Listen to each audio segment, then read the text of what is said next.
Hello, everyone. This is the Revolutionary Think Tank podcast. If this is your first time here, this is a podcast about political commentary, protest music, and revolutionary thinking. My name is 4AS, and this is my co-host, Mr. E. So, Mr. E, how are you going today? I am very well, 4IS. How are you, sir? Yeah, I'm going pretty well. And another interesting topic today. Uh, Always? Tell us the reason why you wanted to cover this topic. Okay, so look, it's something that I have been dwelling on for a long time now. Really ever since I started looking into revolution. Hmm. It's that conflict between if you're going to go down a socialist revolutionary trajectory, the conflict between whether you go authoritarian or anti-authoritarian.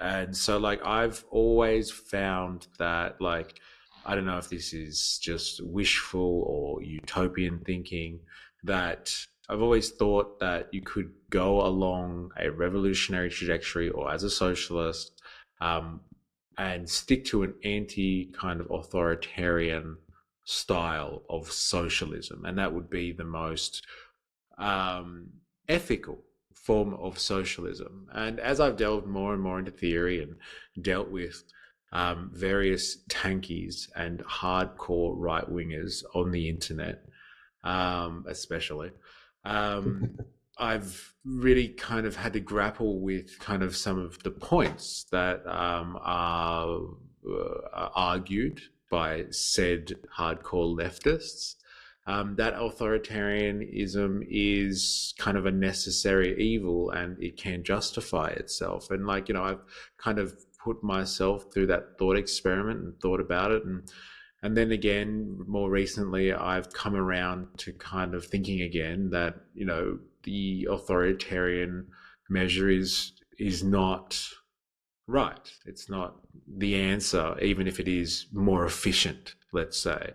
Hmm. And so, I really wanted to talk about this because I am quite conflicted at the moment for IS, and I need some revolutionary think tank podcast therapy. And so today we're going to talk about my issues. So I'm going to lie back in my chair, and you're going to shrink my head Oh, for well, IS. but I got to ask the first question, does Yeah. this all stem from your childhood? Look, I'm not sure, but I was a very traumatized child. I had very authoritarian parents.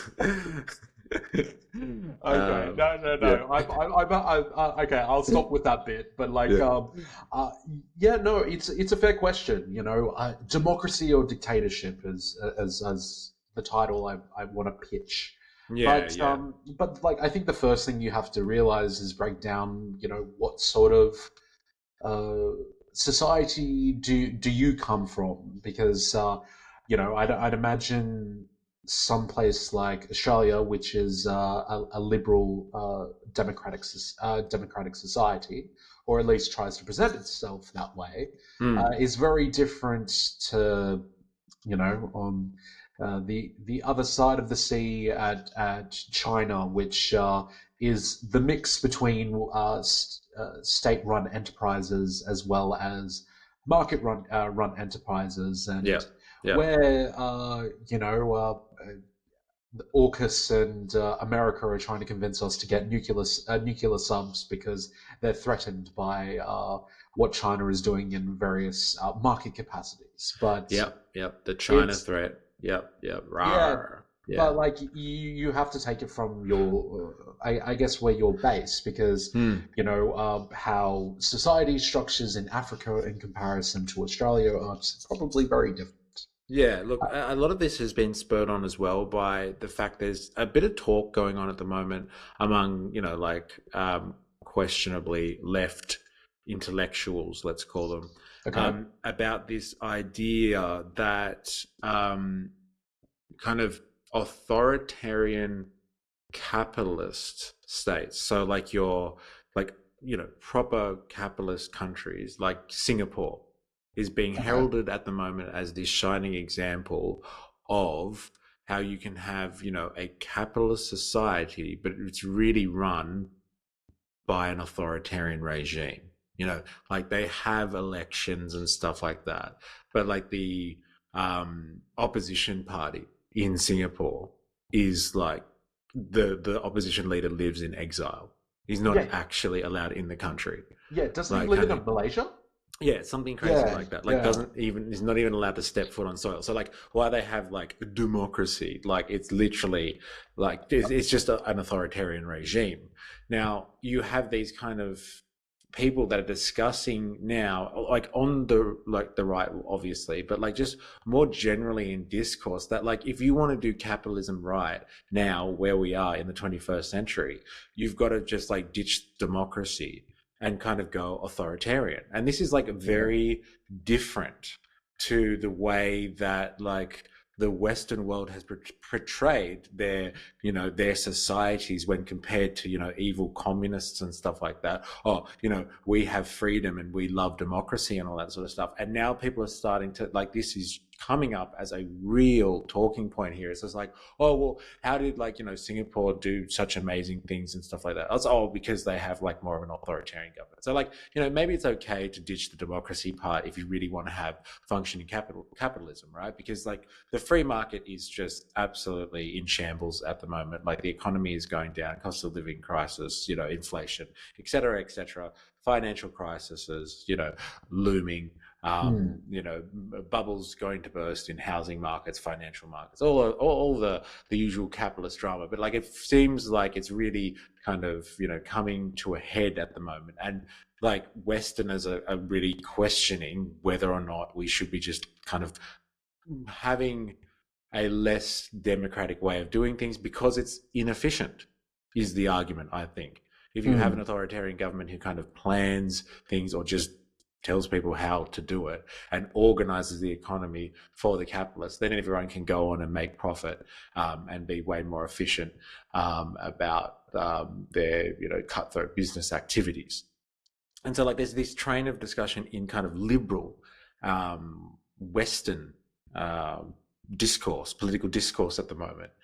But like this conversation has been happening on the left for a long time now, right? Yeah. It's like it's kind of like your anarchists versus your Marxists, and then your kind of Trotskyists, I guess you would say, versus your tankies. Like it's kind of this ideological shift or split on the left Hmm. about whether you, if you want to bring in socialism and then ultimately communism, do you do it in an authoritarian model or do you do it in a more democratic, kind of decentralized um, way? Like, do you do it through the workplaces from the bottom up, or do you do Yeah. it from the top down? And so that Yes. conversation's been happening for a long time on the left. But like the West and like liberal democracies who have pretended for so long to love freedom and democracy are turning around now and saying, you know what, Hmm. capitalism isn't really working. We need like we need an answer to this. And like there is good examples around the place, around the world, where authoritarian capitalist societies are doing the right thing. And then people look at China, they're like, you know, on the one hand, Hmm. they'll be like, oh my God, they're so evil, they're communists, you know, you have no freedom over there, you have none of this and you have none of that. And then like on the other hand, they're just like, oh, but like how good is it how they're like able to, you know, plan their economy and lift people out of poverty, and like, you know, they survived the 2008 financial crisis by, you know, leaps and bounds, and put all these capitalist nations to shame by like how well they managed like the crisis kind of thing. So Hmm. like, you know, they're torn between like, oh no, communism evil, but like, oh wow, they're so good with their economy. Like, you know, it's funny to watch people tear themselves apart internally with that one. But like, you know, that's another shining example of authoritarianism, you Yes. know, and people point to it and they kind of say, well, they made a lot of money and money's good. We like money. So like, you know, maybe this is the way to go in the 21st century, controlled capitalism. Yes, but like I just want to clarify something with you with how you structured it of what you perceive. I guess the right side of politics is coming to this kind of pro-authoritarian take. It like I'm this could just be me, but I'm hearing is very typical capitalist talking points of, oh well, if we just dismantle regulations or we dismantle this or dismantle that and let let the capitalists, or let the authoritarians in this context, let it rip on the markets and how it functions, then everything will be fine. And you know, even though it's misdiagnosed with Garrett Harding and the tragedy of the commons, and stuff environmentally, I'm kind of getting that kind of similar vibes of, oh, if you just let this rip, then everything, and I wouldn't be surprised if they kind of use undertones of Adam Smith as well, of like, oh well, if you just everyone works in their self-interest, then everything will work out just perfectly. Hmm. But once you kind of dismantle something, then it's kind of hard to get those things back. And even with current political institutions that we have, like let's take Australia for example. Um, you, Stuff like Medicare, or even established institutions like the ATO and all of that, like they are harder to engage nowadays after, like, yes, don't get me wrong, obviously Labor have been in for since 2022, but prior to that it was 9 years of the Liberal government, and I don't really think those institutions have really been working well since 9 years of cutting it and cutting it. So, like, if you completely undermine from within institutions, then how do you expect them to function properly? Hmm. If you can kind of understand where I'm going with Yeah, this kind of yeah. What is analogy. your point for us? Like, get cut to it. Come on. Cut to it. Okay, Yeah. it's that I think it's a fallacy to believe that if you just let the individual, also the individual that has a great amount of power, if not economic power, within society, and believe that they're going to work in everyone's interest. I kind of feel like that's almost fairy tale thinking, especially Yeah. when you consider, like, I brought this point up before. Clara Mattei, with her book, the Capital Order, is the vacillations that happened in Italian society, where in 1920, the communists did successfully seize the means of production, but Yeah. when it did swing the other way with Mussolini, guess who was standing with him? Hmm. Like, sure, it was right wingers, but it was also the capitalists. Yeah. Yeah. Yeah. But Yeah. it, Yeah. Yeah. it's I get it it. But like, what you're talking about is like before we like kind of jump back 100 years and talk about fascism, because I think it's pertinent. But like what you were talking about before about like hyper individualism and like selling that story to the people, um, that is a product of the neoliberal mythology, which is just like, uh, hey, you just look after yourself kind of thing, and like everyone else will kind of do all right as well. And then like while in the background they privatize everything, right? All yeah. the government services and all the important institutions, or if they can't privatize them, they defund them massively until the institution is so decrepit and it can't work anymore. Everyone turns around and says, haha, we knew that the government couldn't do its job anyway, like kind of thing. How useless is democracy and the government, etc., etc.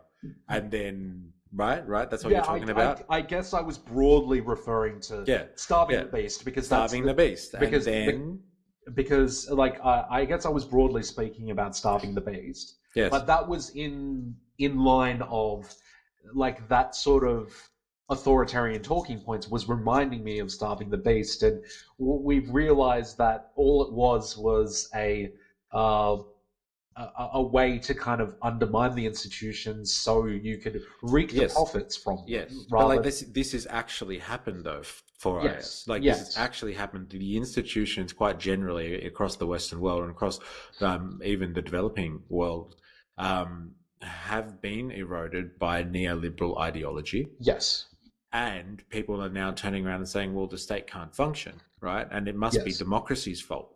But like, lo and behold, over the last 50 years, they've like institutions have been completely eroded. and defunded, and they're falling to pieces. And yes, people are turning around and blaming it on governments and stuff like that, and and as a result, are losing their faith in democratic processes. So it's like a feedback loop, but it's a vicious feedback loop, because, like, first of all, the neoliberal ethos and ideology defunded everything and destroyed institutions that were controlled by democratic forces. And now people are blaming democracy for it. And they're thinking, as a result, hey, maybe we need some authoritarianism to come and fix up the system. Because if you look at those authoritarian countries, they kind of would have had this under control. Like that really interesting fact you were talking about, like with Singapore, like last time we did the podcast, which was less like, okay, everyone thinks that Singapore is this kind of like free market and capitalist kind of utopia because the government just makes sure that, like, you know, mega corporations can come in and do business there and make money. But like even them as an authoritarian regime, they were kind of just like, well, no, the people that live here need housing.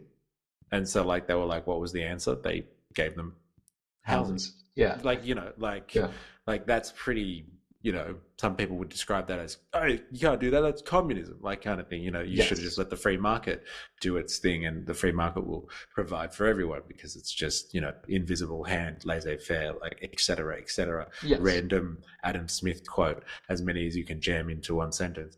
So like even Singapore as an authoritarian government has done some pretty like, let's say, socially democratic things, if we can describe it loosely like that. But like this is an example then, unfortunately, of people will then be able to turn around and say, well, an authoritarian government can make those types of choices. And like this is an example of why an authoritarian government will do something better than a democratic system. So like in two ways, it's being able to serve the people, you know, it's giving them housing, and it's able to help the capitalists. So it's therefore a better system for modern capitalism. And like what I think is happening with this is like if we go back to kind of like, you know, the French Revolution, the American War of Independence, these were bourgeois takeovers. All right. And the bourgeois, in order to take over society, were very, very liberal, because they needed to be liberal. They needed to create societies where, you know, people were equal under the eyes of the law. And like property rights meant a thing like for individuals. And like equality and fraternity and like the pursuit of happiness and like having political freedom, like, you know, actual political freedom, like were really important things, because they were the revolutionary force, the bourgeoisie and the wealthy townspeople and the wealthy landowners. Like they had to be revolutionary because they believed in this stuff, because they were trying to break away from, like, you know, absolutism and like the feudal systems and stuff like that. So they were revolutionary, but like they've taken control now, and they've been happily in control for a few hundred years, and like they don't need equality, fraternity, the pursuit of happiness, political freedom anymore. They're already in control. And so like, why the fuck do they need democracy either? Well, anymore? And I guess maybe this... They're not revolutionary anymore. Well, not only do they not have to be, but like, I guess really we have to start with, what do we truly mean by democracy, and what do we truly mean by dictatorship or authoritarian? Like, I guess you could, for starters, ask the question, especially in Western liberal democracies, do we necessarily live in what would traditionally know, especially with the French Revolution, what they would consider a democracy? Because you know, I guess you could probably use a point such as, I think like Second Thought has brought this up before, is like that kind of neoliberal like taking away of, I guess, privileges and rights, if you will, of people. He would call it social democracy. That, you know, having a Medicare system, having these kind of rights of, you know, healthcare and all of that, the political elites that are in charge, they're willing for you to kind of have those rights if it's politically convenient for them. Yep. However, as soon as they're not making profits in that sort of situation, or it becomes politically convenient to starve the beast, for example, then they're happy to kind of wind back those rights in society, and they can very easily be taken away as much as given freely. Hmm. So you know rather than because another point he would raise is probably that But like, what is his point in relation to that? Like, why does he bring up those types of countries for that? Okay, yeah, they have good institutions, like good, social safety nets, let's call them. So yes. socialized systems of welfare. Um, and so the establishment allows it to happen, but they could take it away at any time. Like, what's his point there? Well, I think what his point is, liberal democracies, Western liberal democracies claim that it's, or at least give off the vibe of democracy, but it is democracy per dollar rather than a democracy, one vote, uh, you know, sorry, one person, one vote is Yeah, what you would yeah, consider in terms of a democracy, but yeah. it's more that one vote per dollar, if you will. Right. So, like, So really, everything, like the political system, actually pins on whether or not the economic elites deem it's acceptable or not. well, yes, and that If would be the point of lobby groups and all of right, that, and right, political right, donations, right, and right, so like you don't necessarily, uh, yeah, you don't necessarily have to be Mussolini and completely take over right, right. everything. So, If like, so democracy doesn't actually matter at all. Like, there is an actual small group of people that do control the political system, yes, and like democracy is just a show. So, is he making the case then that democracy doesn't actually exist? And like, we're already living under authoritarianism anyway. It's just authoritarianism by stealth. well, I don't think he specifically says that, but I think that what he's implying, what he implies is that Right, right. I think it's good. That's a good point. Like, I think that's a very good point, actually. Like, we all know how screwed up our liberal democracies are, and like how, like you said, a vote doesn't equal a vote, like, kind of thing. And like a lot of the Hmm. political decisions, and like the political figures, let's Yes. say, are from within parties and are connected to the establishment for the most part. And so we're not actually picking, people to represent us and our interests. We're just Well, picking from, a pre-arranged group of people. but also I think another point to that is use an important word, representation. So Yeah, it's not like we have direct democracy. It's not like yeah, yeah, yeah. it's not like we have a branch where Mm, everyone is consulted as to what the political issues are for this week and mm, what mm. everyone thinks, and you get Yeah, everyone's votes together and it goes to yeah, some sort of central yeah, bureaucracy. yeah, yeah, yeah, You yeah, you're it's basically a proxy. Like yeah.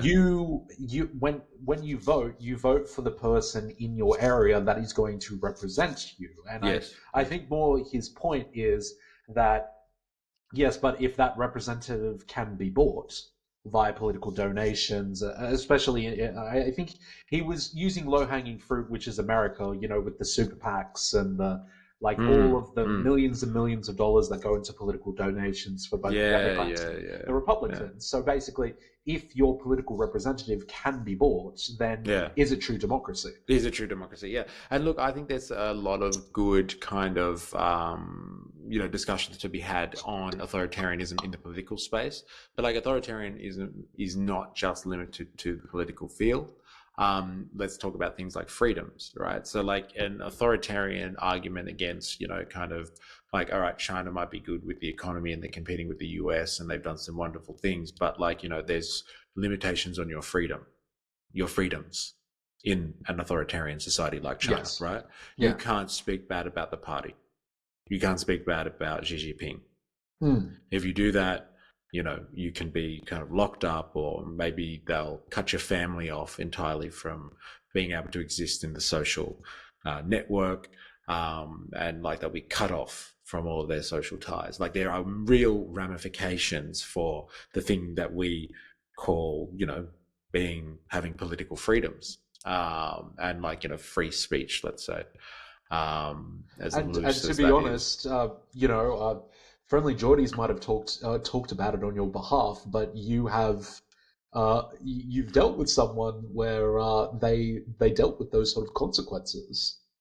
Yeah, if you yeah. Yes, yes, yes, I have. I don't know whether you want to Yeah. want to tell that story, Well, but like I think I will in a different forum. But yeah, like suffice to say is yes, there are political constraints on people that live in regimes like that, or authoritarian societies like that. And so, hmm, like, what's the trade-off there? People will say, like, okay, maybe your economy is good, like Singapore, for example. Maybe your yeah, economy is good, but like you can't organize anything, because like if you do want to be in opposition or speak against the government, like you'll be kicked out of the country, or worse, in some places maybe you'll be locked up for life, or your family and all of your close social ties will also feel the ramifications for your desire to speak freely. hmm, And so there's limitations on the person themselves. So like authoritarianism is bad in that sense. Like it limits discussion, and like discussion, like being able to openly speak about things is really, really important in, I think, any type of society. Like people need to be able to express their views. And like even if they are really bad views, that's like I think even more important for them to be able to express those views, because then in the public forum they can be shut down by other people. And like at least they're shot down in flames there, and yeah. they don't go underground and make some, crazy radical, you know, neo-Nazi movement or something like that. So like there is that element of authoritarianism. Okay, yes, they might be good at running a capitalist economy, because capitalism just is starting to really, really suck at the Yeah. moment, and it's failing to do its job. But like, what about the other things that come with authoritarianism? And that's what I've always been reserved about going the authoritarian route, because like people like you and me, 4AS, and our listeners, we would be considered radical thinkers. Well, You yes, know, yeah. What you're afraid of is the slippery slope, really, because uh, kind of to bring it back to Mussolini and any sort of like fascist dictatorships that did actually happen. Wasn't that the common joke of, well, at least the trains run on time? Like yeah, that was not supposed to be an endorsement of that regime. That's yeah, yeah, yeah, yeah, it's yeah, supposed to yeah, be yeah, ironic twist on it. yeah, yeah. I know. Yeah, at least that happens. Yeah, yeah. So like, look, all I'm worried about when it comes, well, not all, but like a main concern of mine when it comes to authoritarian is not just the fact that, okay, wow, like they, things might be nicer. Like you might, if you need housing, you might get housing.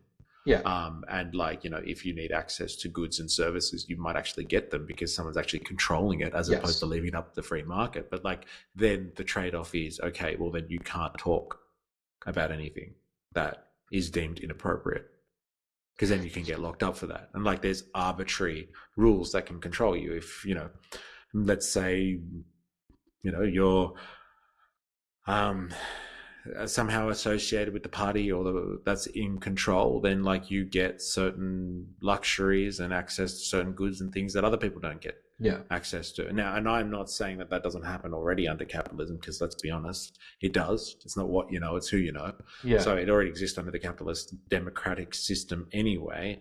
But like, I guess that would be more overt in an authoritarian Yes.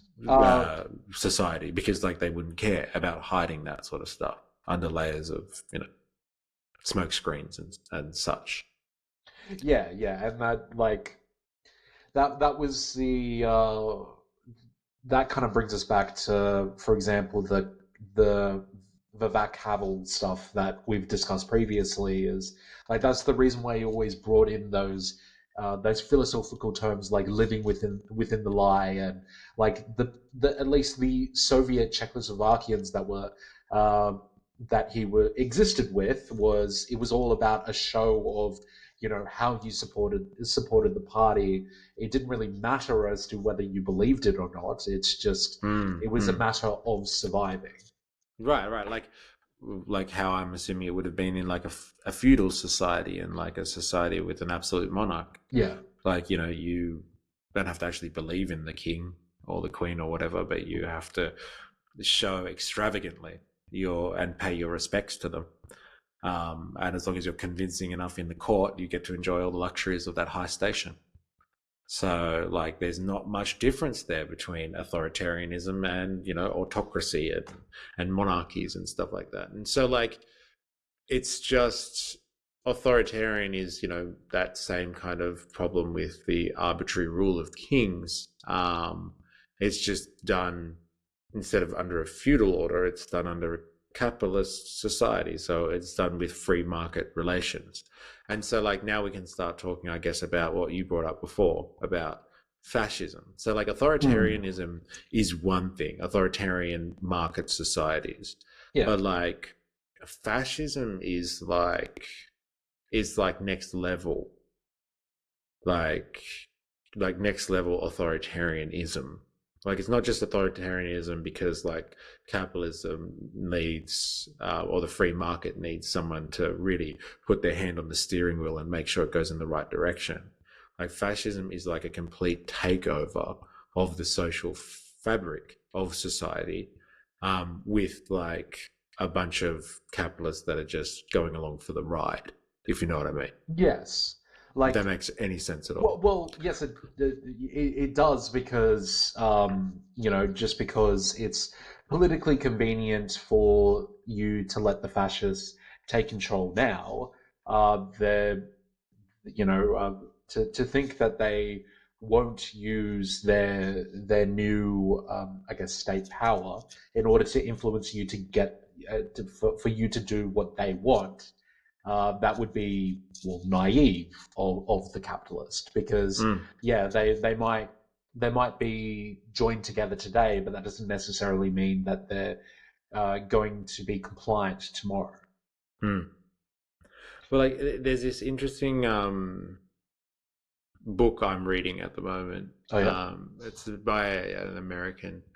But, like, he's explaining fascism in his own terms. Like, maybe he's borrowed this from somebody else, or he's just accumulated this from studying enough about fascism. But fascism gets thrown around a lot, like, especially by like lefties and stuff like that. So, anyone who is in opposition to them is a fascist. And then, like, anyone who's authoritarian is a fascist. Yeah. And, like, it's not the most appropriate use of the word, especially according to this guy. And I think there's some merit in his argument. Like, Okay. because for him, and, like, I must say, I do really, like I said, I do find merit in this. Fascism arose not just as kind of an authoritarian answer to capitalism. So, like, I used to think fascism really is just capitalism without the democracy part. Yeah. But, like, it's a little bit more than that. It is capitalism minus the democracy. However, it develops not as an ideology. It's not like, oh, fascists have these set of principles that they live and die by. They develop those in reaction or in opposition to communism. So, like, Hmm. you said before, the Italian communists, like, seized the means of Yeah. production, and, like, Mussolini and the black shirts were brought in and developed as a group and developed their principles, their ethos, and Hmm. their objectives in opposition to the workers' movement. Yes. And that's exactly what the Nazis did too. And, like, Franco and stuff like that, like, he doesn't touch on Franco, but, like, in Spain, like, they were developing in opposition to this large anarchist. and libertarian socialist movement that was going Yeah. on in Spain. They were the answer to that. And so like fascism is not just about, cutting out democracy. Actually, that does happen, but it's actually a result of a rise in kind of a dialectical relationship almost Yeah. to communist uprising. So the more you have a communist kind of uprising, and I'm using a broad term communist there to encapsulate, socialists and all of that too. Yeah. But Yeah. like if you have a workers movement run and led by communists and socialists and all that sort of stuff, and they are threatening the capitalist class and doing things like seizing the means of production and overrunning the political system, Mm. like on the streets we're talking about here, like Yeah. literally fighting them, like Mm. like gangland style, fighting them on the streets and developing their own culture, are fascists. And Yeah. so like just calling, Trump a fascist, or like calling, yeah, like I said, anyone who's, attacks a social or a civil rights movement of some sort, and just loosely calling them a fascist because like, um, they represent oppression, is like it it detracts from the potency of the word. Like calling someone a fascist is like, it's the lowest of low. Like you are a deplorable person Yeah. for the reasons that, like, you will do anything that it takes to get your agenda across, and that includes, genocide and like, eugenics and like wanting to completely wipe certain people out of the human race, culturally and physically, and like it comes with a lot of dark territory, like, experimentation on humans and just evil stuff. And so like um I think in light of that definition, we need to like have a more cautious approach about how we think of fascism. Because if we start just calling everything fascism, and it like kind of loosens up the term a little bit, it will actually open the door more to real fascism making a return, if you know Yes. what I mean. Like if there is an upsurge in kind of left, like proper leftists, like radical kind of leftist movements, Mm. and like hardcore right wing groups start to rise in reaction to a real left wing movement, and we've just called everyone a fascist kind of thing, then real fascists will grow and start to develop, and no one will even take notice of them because everyone's just a fascist, right? You know what I Well, mean? yes, but but I guess more to your point that um, it's almost as if there's a power grab that they see they see that there's movements that are happening, and they kind of nudge the capitalists, being like, hey, well, these people are looking for more democracy. They want one worker, one vote. Yeah, yeah, yeah, If yeah. if you give me what, if you scratch my back, I'll scratch yours. Mm. And I guess more to your point, uh, maybe you could relate it to the modern day in the sense of, well, we've obviously gone through this neoliberal period of, or it was the after effects of the post-war period to the 1970s, and like even here in Australia, that was the combination that led to such things as Medicare, and Mm. all of that. And through the 90s, through the 2000s, there was the slow chipping away of those kind of institutions.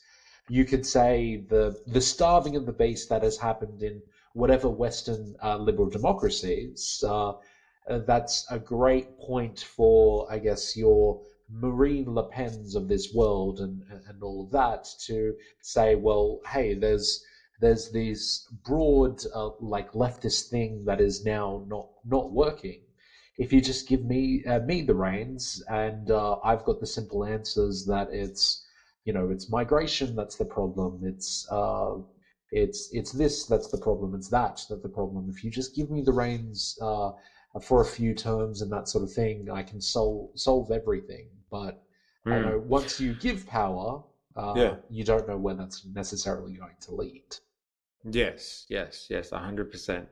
Um, and so, like, see the difference between someone like a Le Pen, actually, that's a good example because it's very topical at the moment, isn't it? Hmm. Because of what's happening in France. But, She won like, the UN yeah, representative. her Yeah, party, well, like, did really well, in the, European Union, Parliament.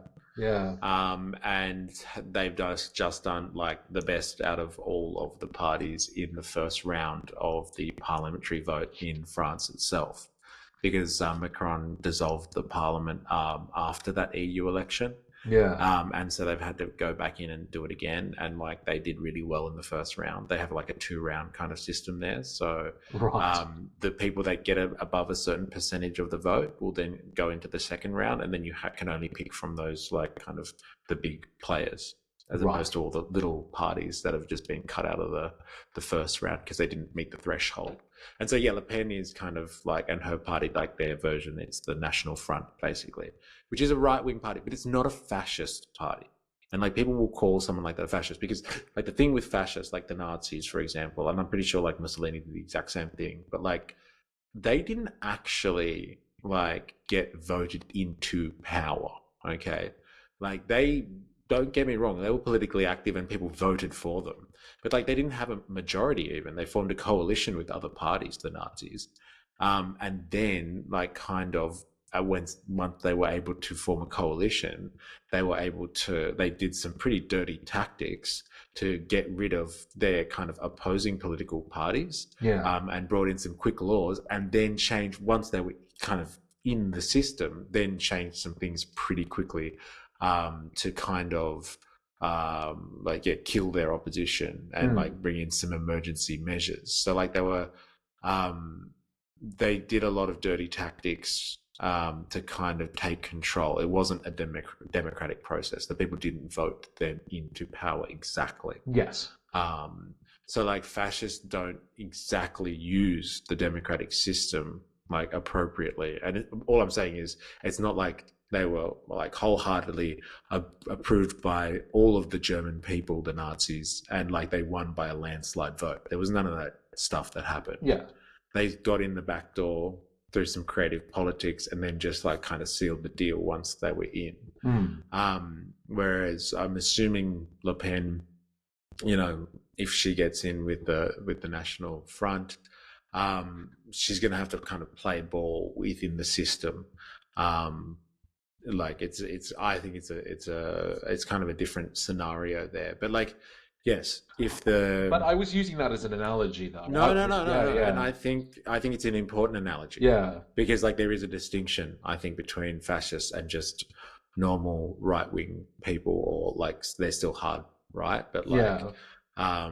there is a difference between them in terms of their appreciation for the democratic process. If not appreciation, they just use it.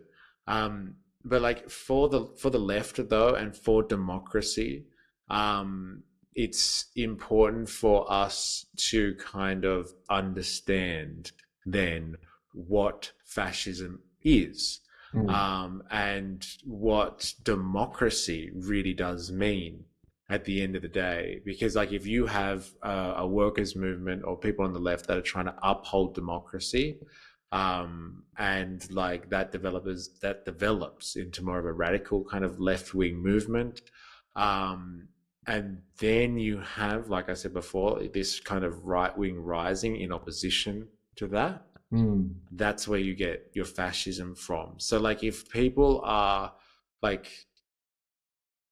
are going to fight to maintain democracy and do it like pretty militantly, then that's where you will get your fascism potentially rising. But like if you have a lot of people on the left and just like the kind of like the liberal establishment, and I use the liberal in the American sense, not the Australian sense there, like kind of Mm, left wing and progressive people, but still kind of around the center, happy to move into an authoritarian model.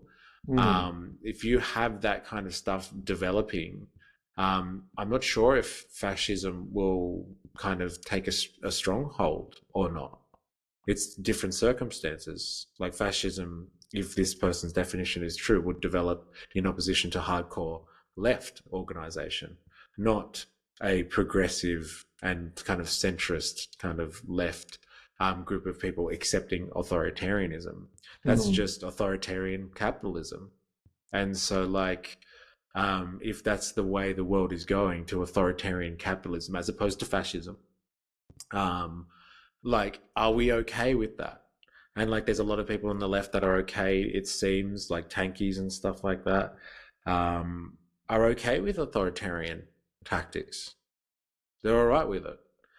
And Yeah. like, you even hear these some people on the left and stuff like libertarian socialists, they might describe Mm, themselves as far as, yeah. who like, diss China and they diss Russia, or the USSR, and saying no, they were authoritarian and so like they're no good. It doesn't matter if they were socialists, they shouldn't have done that. In North Mm. Korea, the same. But then like for someone like Cuba, who's kind of cool, they're just like, yeah, but Cuba's fine, like kind of thing. So like, it's sometimes okay to be authoritarian, like kind of thing. But like, why does like, let's just quickly talk about this because we're running out of time here. But like, why does why does a socialist country, right? Let's just say someone's Mm. trying to bring in, they really believe in socialism and communism and stuff like that. Why do they turn authoritarian? And I think there is a missing piece in the critique of socialist countries who are authoritarian by lefties that don't like them. There's a missing piece of the puzzle there. They're not just coming up with these socialist societies in a bubble where they're just allowed to just experiment and do whatever they like. They're under hardcore pressure Yes. by imperialist countries. They're not living in a bubble. Like as No. soon as they establish themselves, what happens? The next day they're under attack by I, like 15 nations. well, yes. Like for example, the original notion of permanent revolution from Trotsky.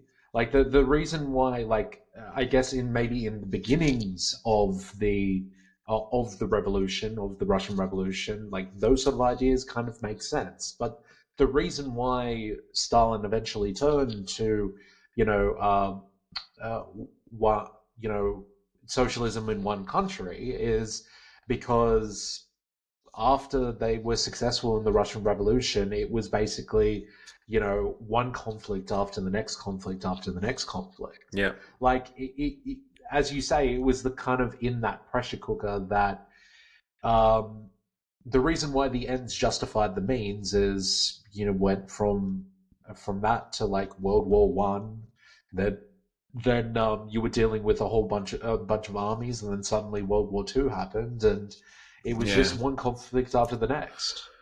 yeah. And they are constantly under pressure. Like, North Korea. Like, people don't like North Korea because they're so authoritarian and all this sort of stuff. But like, they are under real threat. Like from their inception. Yeah. Like, the Korean War was horrible. Like, the Americans bombed the North Koreans like into the Stone Age. Yes. Like at the end there, they were just like, yeah, they were just bombing stuff for the fun of it, like civilian targets and stuff like that, just because like they had extra bombs to use, and because like the Americans had air power and the North Koreans had nothing. But like all I'm saying is that like there is this kind of like, oh well, why do these socialists have to go down this authoritarian Hmm. route? Like they are like they really have to struggle to just establish themselves and ward off any foreign intervention. It's not like, yeah, they're just left alone to trial a socialist model of things. And like, even kind of Lenin had his eye on on Germany the entire time when they first took over. It's just like, come on, like we need Germany to do its thing so we can, really kick off this socialist revolution. And like when Germany fell through, they were just like, oh crap, you know, we have to do this by ourselves now. Like, it's like you're waiting for your friend to show up and help you in a fight or something like that. And like you're already being attacked by like 10 people. And you're like, oh crap, they're not coming. You know, But they're not like, coming to help. Like, but I guess to kind of put things full circle, because I find that fascinating. If really where we started with, there's right wing talking points at the moment that are saying like, oh well, if they're truly out there, that they're saying like, oh, look at authoritarian countries like Singapore and all of that. Aren't these places great? I do but they're not find. even just right wing. They're like left wing commentators as well. Oh Like, really? Okay. left wing intellectual kind of people. Yeah, they're just Oh, like, well, they've gotten it right on a few occasions, kind of thing. but I guess what I was going to raise is if that's truly a talking point, then uh, I guess it kind of it makes sense why I like things like the BRICS countries exist. Is that, well, if it's truly a dirty word to be authoritarian, and it's truly a dirty word to be something like socialist and communist, then I guess the group of deplorables, especially when they're considered as thus from the big brother of the world, which is like America and England, like all of the traditional Western liberal democracies, then it kind of makes sense that your China's, your Brazil's, your yeah, I think India's part of that as well, and Russia and all of that. It kind of makes sense that they would band together uh, because Yeah, they're feeling the oppression of like imperialism, yes, right? Like yes, actual capitalist imperialism. Yes, yes, yes, yes. And that's what I was talking about with like these socialist countries that are kind of attacked by leftists for being authoritarian. It's just like, well, okay, like, yes, there's social conditions in the country might not be good because people don't have political freedoms and like there might not be real democracy, and all of that sort of stuff. But like, they're not, they haven't developed these systems in isolation exactly. Like even China, like its policy in terms of like state owned enterprises, yeah, which are like kind of the envy of the capitalist world because they're just like, damn, they're so goddamn efficient. Like they make so much money and they make all these, these right decisions and they've directed the economy.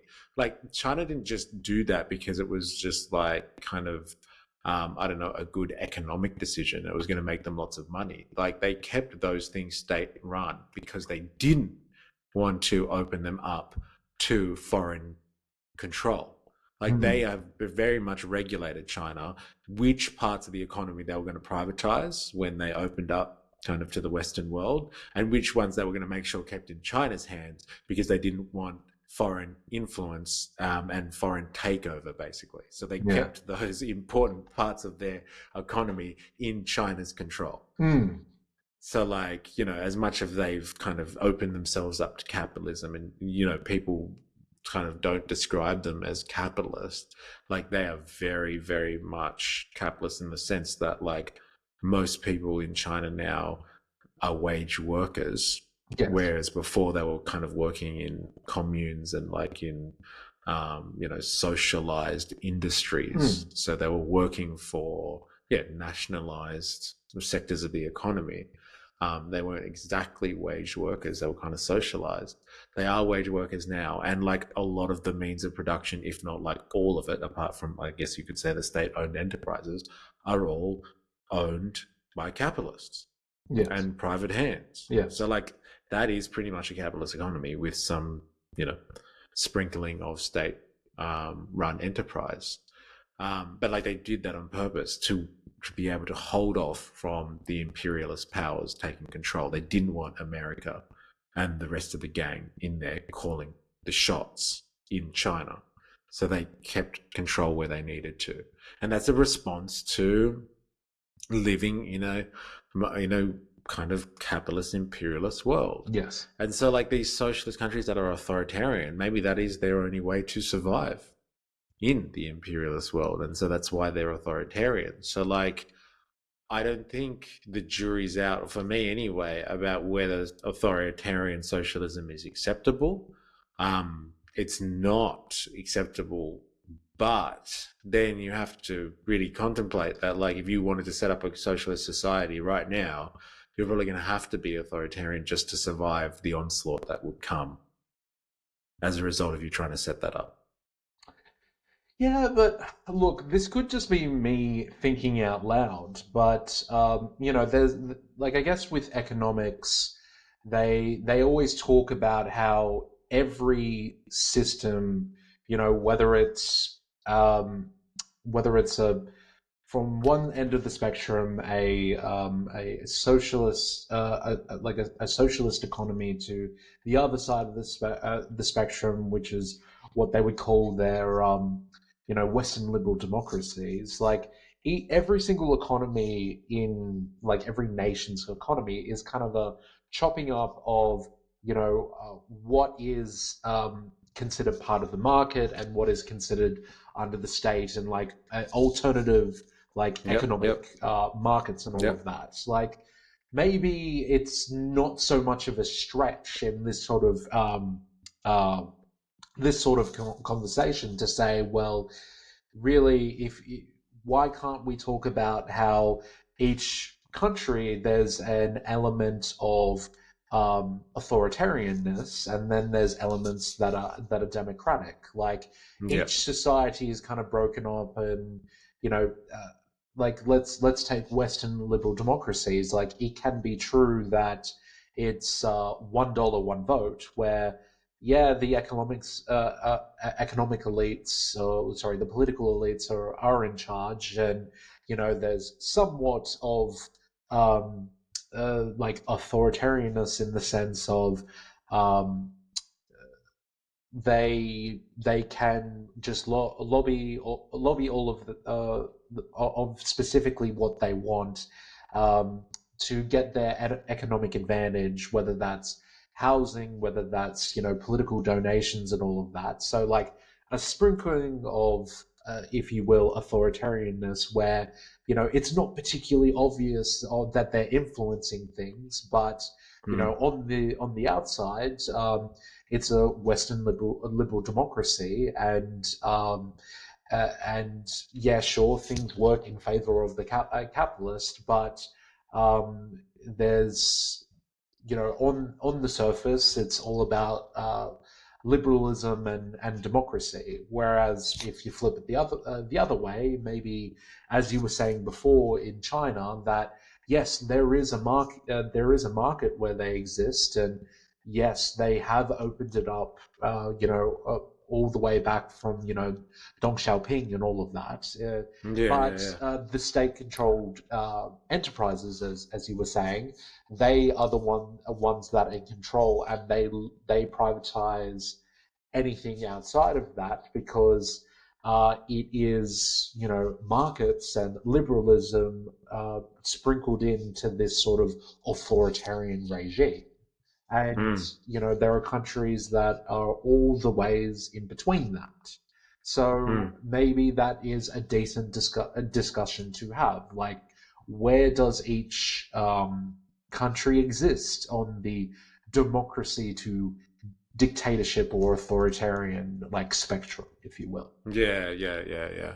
Yeah, how much, like, because like all countries, like at some point, to help capitalism, um, and when I say all countries, I mean a lot of the Western countries or the capitalist nations. They, Yeah. in order to, yeah, help capitalism, they usually nationalize certain sectors of the economy, not because like they just want to do right by the people. Like I said, they want to help capitalism out because like it needs someone to come in, like a state authority to come in and fix up the industry or whatever it is, to get it back on track so the capitalists can make all the rest of the capitalists in all the other parts of the economy are able to do their thing and act in the market. Mm. And so like that is a very fundamental part of the capitalist mode. Like that's what the state is there for, is to prop up the market where it's not profitable for capitalists to get involved with it. Mm. And so um it's just, yeah, like you said, what part of the spectrum you're on, and like that is just changing all the time, because like once a sector does become profitable, then it's the government is supposed to relinquish any hold on that so it can be privatized and you can make lots of money off it. But like authoritarianism is a little bit different. It's like taking the democracy out altogether. I Hmm. would say it's not just about like government controlling parts of the market. The authoritarianism is also about removing the democratic element altogether, or like largely out of the equation.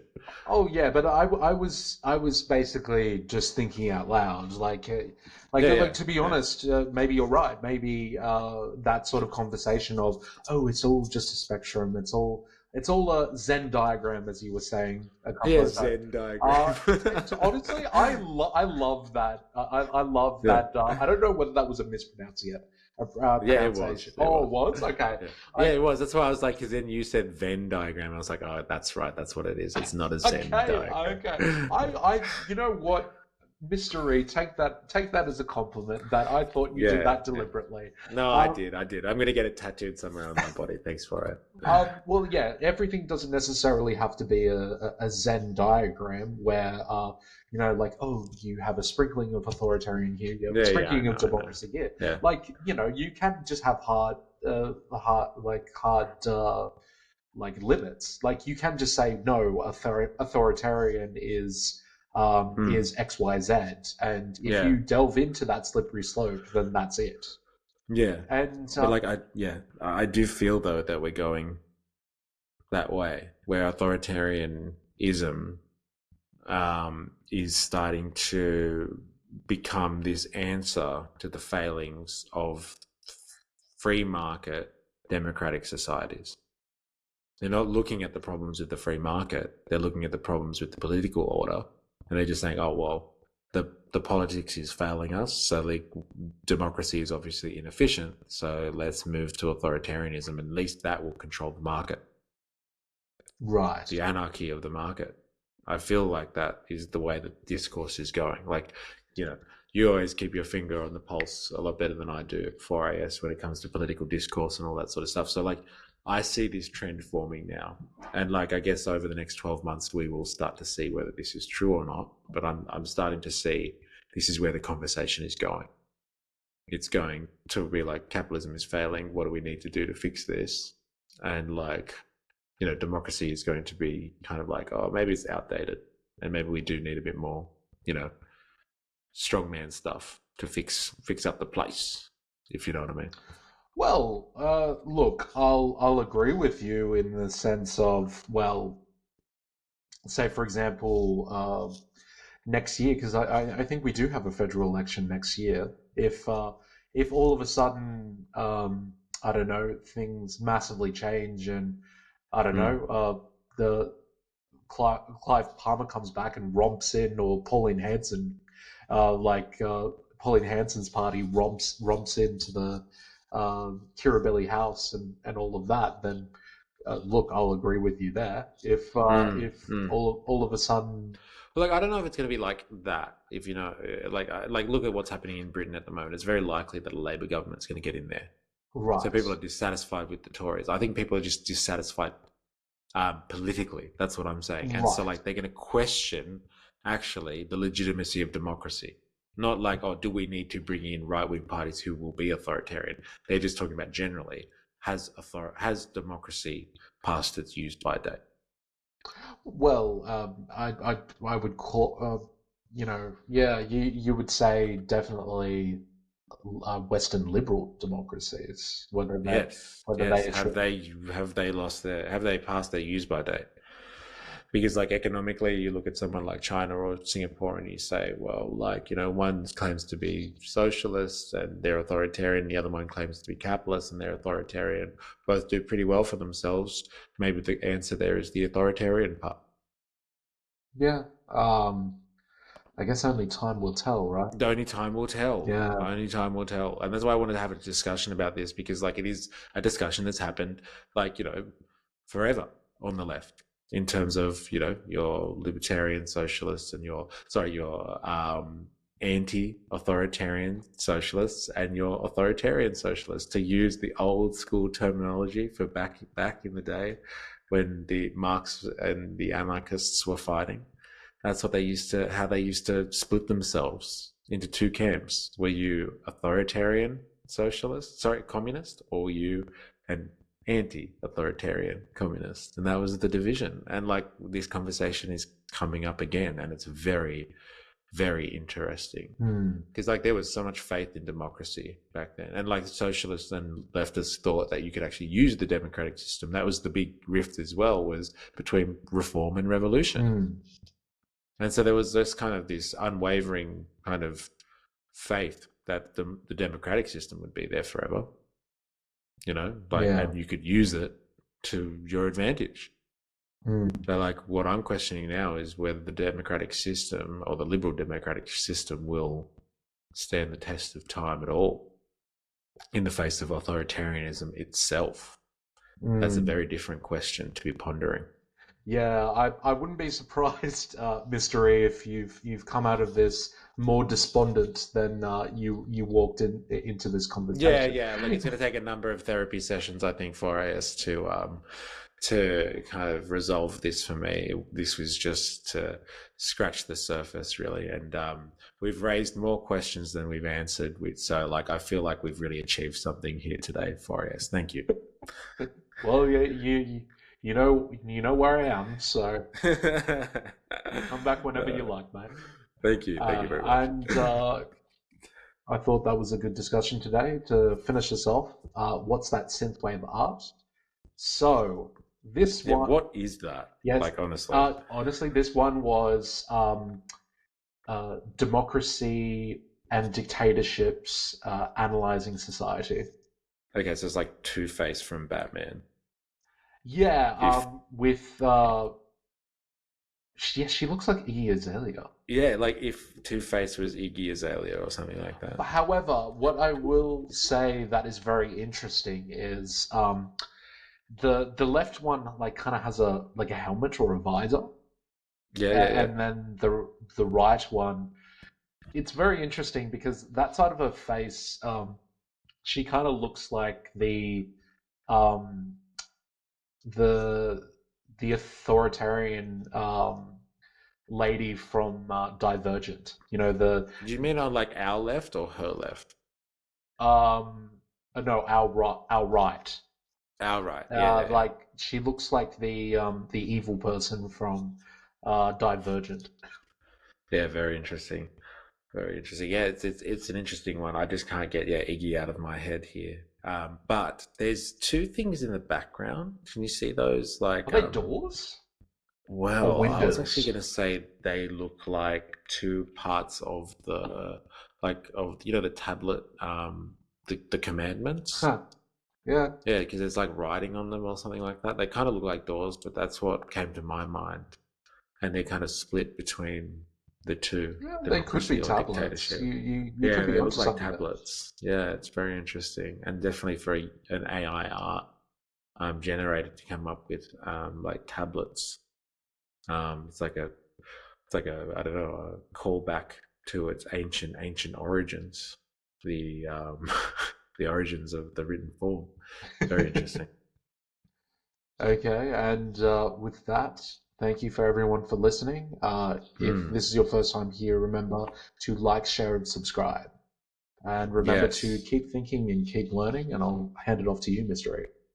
Thank you very much for us. And to reiterate, please, if you haven't already, subscribe for more. And please give us a like if you enjoyed the podcast. My name is MysterE. And for all of you, please remember, I am, you are, we are a mystery.